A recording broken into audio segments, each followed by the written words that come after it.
الحمد لله نحمده ونستعينه ونستغفره ونؤمن به ونتوكل عليه ونعوذ بالله من شرور أنفسنا ومن سيئات أعمالنا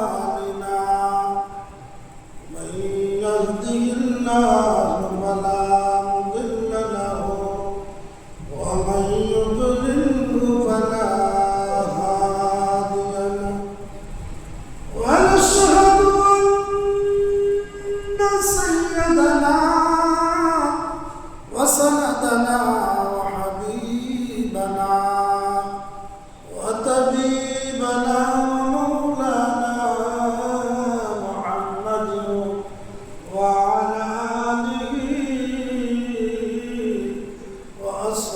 وأصحابه وبارك وسلم. قال الله تعالى في كلامه المجيد وفي الفرقان الحميد: أعوذ بالله من الشيطان الرجيم وبفضلك بسم الله الرحمن الرحيم.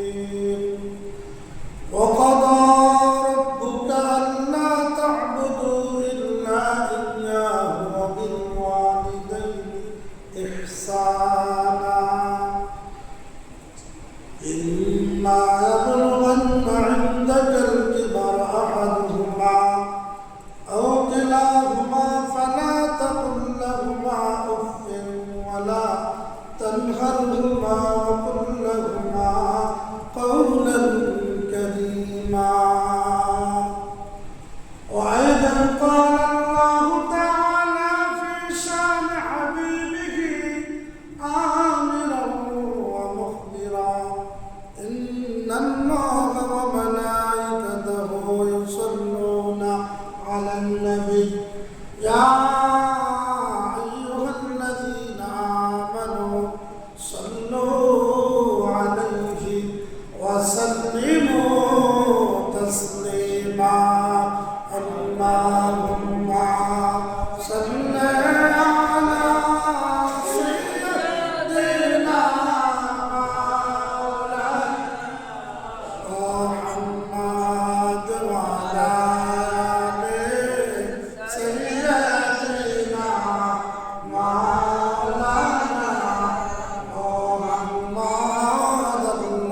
اللهم صل على سيدنا مولانا محمد وعلى آل سيدنا مولانا. لا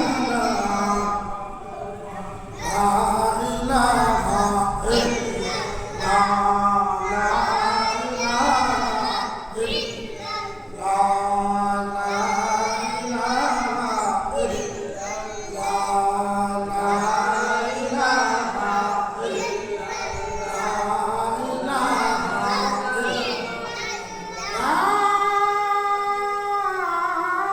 إله إلا الله محمد رسول الله صلى الله تعالى عليه وسلم. উপস্থিত মুআজ্জিজ মুহতারাম দিগার উলামায়ে কেরাম মুরব্বিয়ানে আযম যুবক ভাইরা পর্দানিশমান মা বোনেরা সকলের প্রতি আন্তরিক সালাম। আসসালামু আলাইকুম ওয়া রাহমাতুল্লাহি ওয়া বারাকাতুহু। ওয়া আলাইকুম আসসালাম ওয়া মহান রাহমাতুল্লাহ। আল্লাহ জাল্লা শানুহুর দরবারে অসংখ্য অগণিত শুকরিয়া আদায় করছি যে মহান রব্বুল আলামিন আমাদেরকে আজকের এই পবিত্র জিলহজ মাসের চতুর্থ জুমাতে আল্লাহ পাক রব্বুল আলামিন আপনাকে আমাকে আসার বসার সুযোগ করে দিয়েছেন, সেজন্য শুকরিয়া আদায় একবার বলি আলহামদুলিল্লাহ। সাথে সাথে দরুদ ও সালামের হাদিয়া পেশ করছি বিশ্ব মানবতার মুক্তির দিশারি तमाम सृष्टि जगতের যিনি রহমান রাহমাতুল আলামিন হুজুর নূর নূর মুজাসসাম সাল্লাল্লাহু তাআলা আলাইহি ওয়াসাল্লামের পবিত্র নূরানী কদম মোবারক মুআজ্জিজ হাজিরিন, মহান আল্লাহ পাক রব্বুল আলামিন সূরাতুল বনী ইসরাঈল 23 নম্বর আয়াত কারিমায় আল্লাহ পাক রব্বুল আলামিন বলেন, وَقَضَى رَبُّكَ أَلَّا تَعْبُدُوا إِلَّا إِيَّاهُ। বলেন সুবহানাল্লাহ। আল্লাহ পাক রব্বুল আলামিন সূরাতুল ইসরা বনী ইসরাঈলের 23 নম্বর আয়াতে কারিমাতে আল্লাহ পাক রব্বুল আলামিন तमाम সৃষ্টি জগৎকে উদ্দেশ্য করে আল্লাহ পাক রব্বুল আলামিন বলেন, وَقَضَى رَبُّكَ, আল্লাহ পাক রব্বুল আলামিন তোমাদেরকে নির্দেশ দান করেন, আল্লাহ পাক রব্বুল আলামিন তোমাদেরকে নির্দেশ প্রদান করেন যে আল্লাহ তা'বুদু ইল্লা ইয়্যাহু, তোমরা একমাত্র আল্লাহ পাক রব্বুল আলামিনের ইবাদত করবা। বলেন সুবহানাল্লাহ। আল্লাহ পাক রব্বুল আলামিন বলেন তোমরা একমাত্র আল্লাহ পাক রব্বুল আলামিনের ইবাদত করবা। ওয়া বিল ওয়ালিদাইনি ইহসানা, এবং তোমাদের পিতামাতার সাথে তোমরা সদ্ব্যবহার করবা। বলেন সুবহানাল্লাহ। আল্লাহ পাক রব্বুল আলামিন এই পৃথিবীর तमाम সৃষ্টি জগৎ এত সুন্দর করে সাজিয়েছেন আর মানুষদেরকে আশরাফুল মাখলুকাতের মর্যাদা দান করেছেন।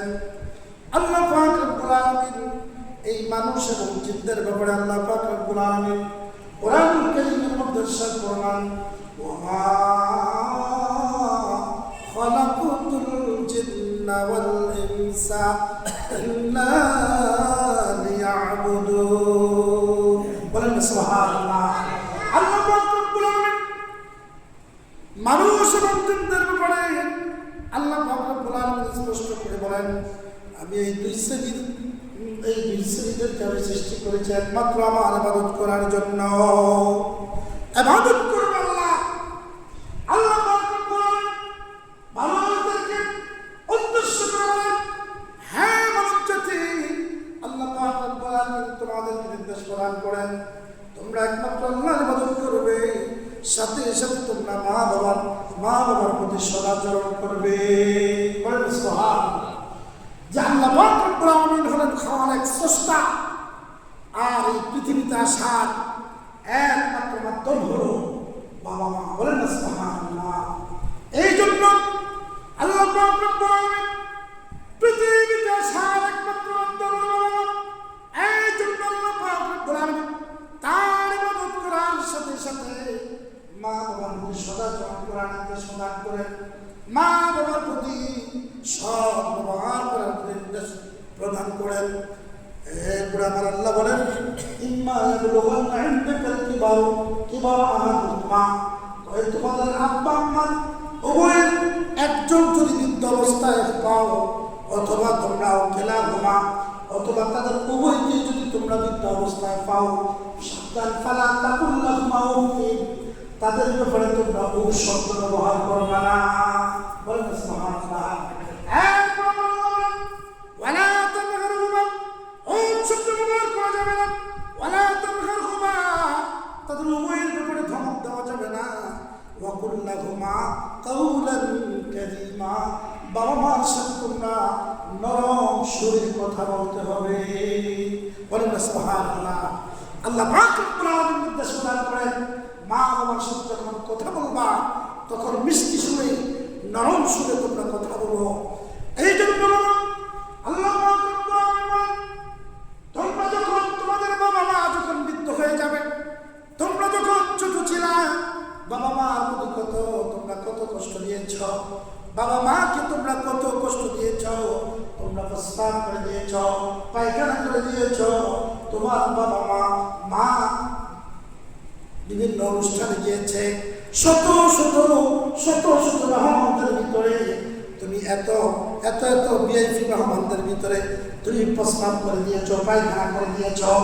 সব মেহমানগুলো নাকের মধ্যে হাত দিয়েছে, কিন্তু ওই মজলিসের মধ্যে এমন একজন লোক আছে যে লোক কখনো নাকের মধ্যে হাত দেয় নাই। নিজের পবিত্র হাত দ্বারা তোমার এই মলমূত্রগুলো পরিষ্কার করে দিয়েছে। বলেন না সুবহানাল্লাহ। ওই বাবা মা এমন, এই জন্য আল্লাহ পাক রব্বুল আলামিন বলেন, তোমাদের এমন বাবা মা যখন বৃদ্ধ হবে তখন তাদের আচরণটাও ছোট বাচ্চাদের যে আচরণ তাদের মধ্যে ঠিক অনুরূপ আচরণ চলে আসবে।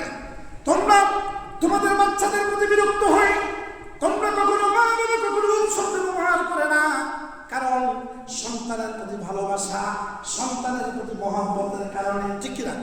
সন্তান অনেক মা বাবার প্রতি অনেক বিরূপ আচরণ করে না, কিন্তু বাবা মা সন্তানের প্রতি কখনো শব্দ ব্যবহার করে না।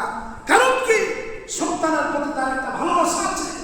এই জন্য আল্লাহ রাব্বুল আলামিন বলেন, সন্তানের প্রতি তোমার যেরকম তোমরা আচরণ করো, তোমার বাবা মা যখন বৃদ্ধ হয়ে যাবে ওরকম তোমরা তারাও যখন সন্তানের মতো আচরণ করবে, তোমরা তাদের ব্যাপারে শব্দ ব্যবহার করবা না। এই জন্য দেখবেন অনেক সন্তান বাবা মার সেবা করতে চাই শব্দ ব্যবহার করে, অনেক তুচ্ছ তাচ্ছিল্য শব্দ ব্যবহার করে, ধমক দিয়ে কথা বলে। আল্লাহ পাক রব্বুল আলামিন সরাসরি কোরআনুল কারীমের মধ্যে নিষেধ করেছেন, ওয়ালা তানহারহুমা, তাদের উভয়ের ব্যাপারে তোমরা ধমক দিবা না, সাবধান, তোমরা ধমক দিবা না, তাদের ব্যাপারে তোমরা শব্দ ব্যবহার করবা না, তাদেরকে ধমক দিবা না। তাদের সাথে যদি কথা বলতে হয় ওয়াকুল লাহুমা কাওলান কারীমা, তাদের সাথে তোমরা কথা বলতে হলে নরম সুরে মধুর সুরে তোমরা কথা বলবা। বলেন না সুবহানাল্লাহ। আরে গো বাবা মা, এই জন্য বাবা মা সন্তানের উপর, বাবা মার উপর কতগুলো কর্তব্য আছে সন্তানের উপর, আবার সন্তানের উপর কতগুলো কর্তব্য আছে বাবা মায়ের উপর। এই জন্য বাবা মা কেমন জিনিস? আল্লাহ পাক রব্বুল আলামিন বলেন, আমি তামাম পৃথিবী সৃষ্টি করলাম, আমি মানুষদেরকে সৃষ্টি করলাম, আমি মানুষদেরকে সৃষ্টি করেছি, কিন্তু পৃথিবীতে আসা কোনো মাখলুকাত এই দুনিয়ার মধ্যে আমি বাবা মার মাধ্যমে পাঠিয়েছি। বলেন সুবহানাল্লাহ। তাহলে তোমার বাবা মার মাধ্যমে তুমি পৃথিবীর আলো বাতাস দেখেছো, বাবা মার মাধ্যমে তুমি পৃথিবীতে আসতে পেরেছ, বাবা মার মাধ্যমে তুমি আসার কারণে পৃথিবীর মধ্যে দুনিয়ার মধ্যে তুমি ধনবান হয়েছ, তুমি মর্যাদাশীল হয়েছ, তুমি সুচ্চ শিক্ষিত হয়েছ, তুমি সম্মানী হয়েছ। মানে সম্মানী হওয়ার পিছনে এই বাবা মার অবদান আছে কি নাই? বাবা মার অবদান ছাড়া এই পৃথিবীতে কেউ সম্মানী হতে পারছে? পারে নাই। কিন্তু সন্তান বলতে পারে, বাবা মা কখনো সন্তানকে বলতে পারে না। ঠিক কিনা? সন্তান বলে যায় কিন্তু বাবা মা বলতে পারে না। কিন্তু এই জন্য আল্লাহ পাক রব্বুল আলামিন বলেছেন, আমার ইবাদতের পাশাপাশি তোমরা তোমাদের পিতা মাতার সাথে তোমরা সদাচরণ করবে। বলেন সুবহানাল্লাহ। এই জন্য বাবা আল্লাহ পাক রব্বুল আলামিন নিজের ইবাদতের সাথে মা বাবার সাথে সদাচরণের কথা বলেছেন। এই জন্য আল্লাহ নবী রাহমাতুল লিল আলামিন বলেছেন, বিররুল ওয়ালিদাইন আফদালু মিনাস সালাত ওয়াস সাদাকাত ওয়াস সাওম ওয়াল হজ ওয়াল উমরা ওয়াল জিহাদু ফি সাবিলিল্লাহ। জোরে বলা যাবে না সুবহানাল্লাহ। আল্লাহ পাক রব্বুল আলামিনের রহমত হাবিবুল্লাহ আল্লাহ রাহমাতুল লিল আলামিন রাসূলুল্লাহ সাল্লাল্লাহু আলাইহি ওয়াসাল্লাম বলেছেন, ও দুনিয়ার মানুষ শোনো, তোমরা যে নামাজ পড়ো, একজন মুসলমানের উপর নামাজ ফরজ। ঠিক না? নামাজ ফরজ, হজ মালদার হলে হজ ফরজ, মালদার হলে যাকাত ফরজ, এরপর হজ ফরজ, যাকাত ফরজ। এই জন্য আল্লাহ নবী বলেন, তোমরা শোনো, আল্লাহ বলছেন তার ইবাদতের পাশাপাশি মা বাবার সাথে সদাচরণ করো। এই জন্য আল্লাহর হাবিব সাল্লাল্লাহু আলাইহি ওয়াসাল্লাম বলেছেন, যদি তোমরা নামাজ আল্লাহর ইবাদত, হজ আল্লাহর ইবাদত, যাকাত আল্লাহর ইবাদত, উমরা আল্লাহর ইবাদত, যা আল্লাহর রাস্তায় জিহাদ করা এটা আল্লাহর ইবাদত। আল্লাহ বলেন, যেহেতু দুনিয়ার মধ্যে তুমি আসার মাধ্যম হলো তোমার বাবা মা, এই জন্য তোমার কাছে তোমার নামাজের চেয়ে, তোমাদের দান সৎকার চেয়ে, তোমাদের রোজার চেয়ে, তোমাদের হজের চেয়ে, তোমার উমরার চেয়ে, তোমার আল্লাহর জিহাদের চেয়ে, আল্লাহর রাস্তায় জিহাদের চেয়ে বাবা মার সাথে সদাচরণ করা উত্তম। বলেন সুবহানাল্লাহ। তাহলে বোঝা যায় নামাজের চেয়ে উত্তম হলো কি বাবা মার সাথে সদাচরণ করা, রোজার চেয়ে উত্তম হলো বাবা মার সাথে সদাচরণ করা, হজ করার চেয়ে উত্তম হলো বাবা মার সাথে সদাচরণ করা, দান সদকা করার চেয়ে উত্তম হলো বাবা মার সাথে সদাচরণ করা। এই জন্য আল্লাহর রাস্তায় জিহাদ করা, আল্লাহর রাস্তায় জিহাদের চেয়ে উত্তম কোন আমল আছে? তাই কিন্তু আল্লাহ নবী সাল্লাল্লাহু আলাইহি ওয়াসাল্লাম জিহাদের চেয়ে উত্তম আমল হলো মা বাবার সাথে সদাচরণ করা। এই জন্য বাবা কিতাবের মধ্যে আসতেছে আল্লাহর বান্দা কোনটা জান্নাতে যাবে কোনটা জাহান্নামে যাবে এটার সম্পর্ক তার বাবা মার সাথে। ওই লোকটা যত নামাজি হোক না কেন, যত রোজাদার হোক না কেন, যত যাকাত দেওয়ালা হোক না কেন, যত তারাবি হোক না কেন, যত আল্লাহর রাস্তায় জিহাদ করুক না কেন, ওই লোকটা যদি মা বাবার সাথে কষ্ট দিয়ে থাকে, ওই লোকটা হেরেম শরীফের ইমাম সাহেব হোক না কেন, মা বাবার মনে যদি কষ্ট দিয়ে থাকে, আল্লাহর জান্নাতে প্রবেশ করা তার জন্য হারাম। আল্লাহর জান্নাতে প্রবেশ করা কি হারাম তার জন্য। কি আসছে হাদিসের মধ্যে? কি আসছে হাদিসের মধ্যে? আসছে আল্লাহ বলেন কোন বান্দা যদি সারা রাত রাত্র অতিবাহিত হয়ে যখন সকাল হয়, এই সারা রাত তার মা বাবাকে সেবার মাধ্যমে যদি সন্তুষ্ট অর্জন করতে পারে, ভোরবেলা আসার সাথে সাথে তার বাবা মা যদি তার উপর সন্তুষ্টি থাকে, আল্লাহ পাক রব্বুল আলামিন জান্নাতের দুইটা দরজা তার জন্য খুলে দেয়। আরো জোরে বলেন সুবহানাল্লাহ। বাবা মা কি করছে? খুশি করছে, রাজি করছে। তখন ভোরবেলা আসার আগে আগে তার বাবা মা তার উপর সন্তুষ্ট হয়ে গেছে। এই ভোরবেলা হওয়ার সাথে সাথে আল্লাহ পাক জান্নাতের দুইটা দরজা তার জন্য খুলে দেয়। তো একজন বাবা মার একজনও যদি রাজি থাকে তার জন্য একটা জান্নাতের দরজা খুলে দেয়। আবার ভোরবেলা আসা পর্যন্ত যদি তার বাবা মা তার উপর নারাজ থাকে, তাহলে জাহান্নামের দরজা তার জন্য দুইটা দরজা খুলে দেয়। আবার বাবা মা উভয়ের একজনকে যদি নারাজ থাকে, একটা জাহান্নামের দরজা খুলে দেয়। তোমার বাবা মা যদিও সন্তানের উপর জুলুম করে, যদিও সন্তানের উপর জুলুম করে, যদিও সন্তানের উপর জুলুম করে, আল্লাহ নবী তিনবার এই কথাটা বলেছেন, কোন বাবা মা যদি সন্তানের উপর জুলুম করেও তারপরেও মা বাবার মনে কষ্ট দেওয়া যাবে ঠিক কিনা? আরে বাবা, তোমাকে দুনিয়ার মধ্যে এনেছে, এটাই তো তোমার জন্য সবচেয়ে বড় নিয়ামত, ঠিক কিনা? তোমাকে দুনিয়ার মধ্যে এনেছে, এটা সবচেয়ে বড় নিয়ামত। তুমি দুনিয়ার মধ্যে আসার মাধ্যমে তোমার বাবা মাকে, তুমি তোমার মাকে কত কষ্ট দিয়েছ পৃথিবীর কোনো মানুষ জানে না, একমাত্র মা ব্যতীত, ঠিক কিনা? সন্তান যখন তার মাথাটা নিচের দিকে যায়, পাটা যখন উপর দিকে আসে, বলতেছে কিতাবের মধ্যে আসতেছে তার পাটা মায়ের কলিজার কাছাকাছি থাকে। কিসে থাকে? মায়ের কলিজার কাছাকাছি থাকে। অনেক সময় সন্তান যখন লাথি মারে মায়ের কলিজার চেয়ে আঘাত পায়। কোথায় আঘাত পায়? মায়ের কলিজায়। এমন সময় এমন ব্যথা হয়, মা দুনিয়ার থেকে চলে যাওয়ার জন্য প্রস্তুতি গ্রহণ করে, যে দুনিয়ার মায়া মহব্বত, মা বাবার মায়া মহব্বত, দুনিয়ার সমস্ত কিছুর মহব্বত ত্যাগ করে সে পরপারে চলে যাওয়ার জন্য প্রস্তুতি গ্রহণ করে, ঠিক কিনা? এই জন্য দেখেন, সন্তান যখন জন্মগ্রহণ করে, সন্তান জন্মের আগে স্বামীর থেকে বিদায় গ্রহণ করে, ঠিক কিনা? স্বামীর থেকে স্ত্রী বিদায় গ্রহণ করে, মায়ের থেকে বিদায় গ্রহণ করে, বাবার থেকে বিদায় গ্রহণ করে, হায় জানি না আমি আসতে পারবো কিনা। এই জন্য আল্লাহ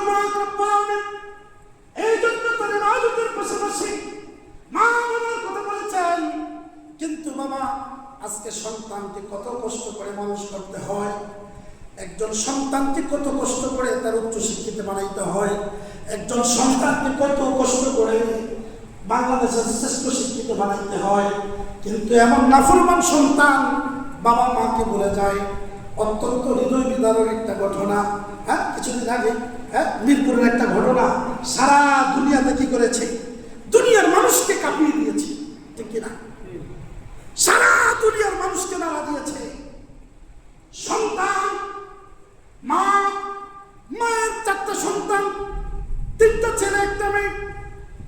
ছেলেদেরকে বাংলাদেশে সবচেয়ে উচ্চ শিক্ষিত করেছে একজন উপসচিব। সামান্য কথা? উপসচিব হওয়া এটা কি সামান্য কথা? বাংলাদেশের শ্রেষ্ঠ শিক্ষা শিক্ষিত কি বলেন? আরেকজন হলো এই দেখেন, একজন হলো বুয়েটের শিক্ষক। সাধারণ কথা এগুলো। একজন ছেলেকে বুয়েটের শিক্ষক বানানো, মা কত কষ্ট করেছে, বাবা কত কষ্ট করেছে। এরপরে আরেকজন ছেলে কানাডা থাকে, আরেকটা মেয়ে তার পাশের ফ্ল্যাটেই থাকে। দেখেন, কোরবানি হয়েছে, দুনিয়ার মানুষদেরকে গোস্ত বিলায়েছে। গোস্ত দিয়ে নাই, কোরবানি দিয়েছে, মানুষদেরকে গোস্ত দিয়েছে কিনা? মানুষদেরকে গোস্ত দিয়েছে। কিন্তু মাকে 1 টুকরা গোস্ত জোটে, মায়ের জন্য 1 টুকরা গোস্ত জোটে নাই। এমন অপদার্থ ছেলে, এমন অধর্ম ছেলে আর যেন কারো করে না আসুক, ঠিক কিনা? এই জন্য বাবা, এই জন্য আপনি যারা বৃদ্ধাশ্রমে গেছে তাদেরকে আপনি জিজ্ঞেস করবেন, এক একজন বৃদ্ধাশ্রমে যারা আছে তাদের সন্তানগুলো উচ্চ শিক্ষিত, বাংলাদেশের শ্রেষ্ঠ শিক্ষা শিক্ষিত, কিন্তু দেখবেন গরিব, অসহায়, দিনমজুর তাদের সন্তানরা কিন্তু তাদের বাবা মা কিন্তু বৃদ্ধাশ্রমে নাই। উচ্চ শিক্ষিত ছেলেরা, কারণ কি? সে শিক্ষা অর্জন করেছে, সুশিক্ষা গ্রহণ করতে পারে না, সে কুশিক্ষা অর্জন করেছে। কারণ এই জন্য দেখেন, এই জন্য মানুষের উপর যেই শিক্ষাটা ফরজ, যেই শিক্ষাটা ফরজ, এই শিক্ষাটা আমরা সন্তানদেরকে শিক্ষা না দিয়া দুনিয়াবি সবচেয়ে উচ্চ শিক্ষায় শিক্ষিত করি। এই জন্য সন্তানগুলো মায়ের হক জানে না, বাবার হক জানে না, সন্তানের হক জানে না। আজকে পাশের প্লেটে মা না খেয়ে রুগ্ন হয়ে 8-10 দিন অবস্থা, 8-10 দিন আগে মারা যায়। মায়ের দেহ পচে গলে দুর্গন্ধ ছুটেছে, পাড়া প্রতিবেশীর মানুষগুলো খবর জানতে পারছে, কিন্তু সন্তানরা জানতে পারে। এই জন্য বাবা, আল্লাহ পাক রব্বুল আলামিন সূরাতুন নিসা শরীফের 36 নম্বর আয়াতে আল্লাহ পাক রব্বুল আলামিন বলেন, ওয়া'বুদুল্লাহ ওয়া লা তুশরিকু বিহি শাইআ। দুনিয়ার মানুষ, তোমরা আল্লাহর ইবাদত করবা, আল্লাহর সাথে কাউরে তোমরা শরীক করবা না। ওয়া বিল ওয়ালিদাইনি ইহসানা, তোমরা তোমাদের বাবা মার সাথে সদাচরণ করবা। বলেন সুবহানাল্লাহ। দেখেন, এই জন্য হাদিসের মধ্যে আসছে, আখলিস দীনাকা ইয়াকফিকাল আমালুল কলিল। অল্প আমলেই নাজাতের জন্য যথেষ্ট, যদি ওই বান্দা যদি খালেস নিয়ত থাকে, ঠিক কিনা? বলেন না সুবহানাল্লাহ। দেখেন, আজকে সন্তান উচ্চ শিক্ষিত হয়েছে, মা বাবার খবর রাখে না, মায়ের হক বুঝে না, বাবার হক বুঝে না। এটার কারণ হলো, এর জন্য কিন্তু বাবা মা দায়ী। কারণ আল্লাহ পাক রব্বুল আলামিন যেই শিক্ষাটা সন্তানের উপর ফরজ করে দিয়েছেন, বাবা মার উপর ফরজ করে দিয়েছেন, ফরজ শিক্ষা আমরা শিক্ষা না দিয়া আমরা দুনিয়াবী শিক্ষার জন্য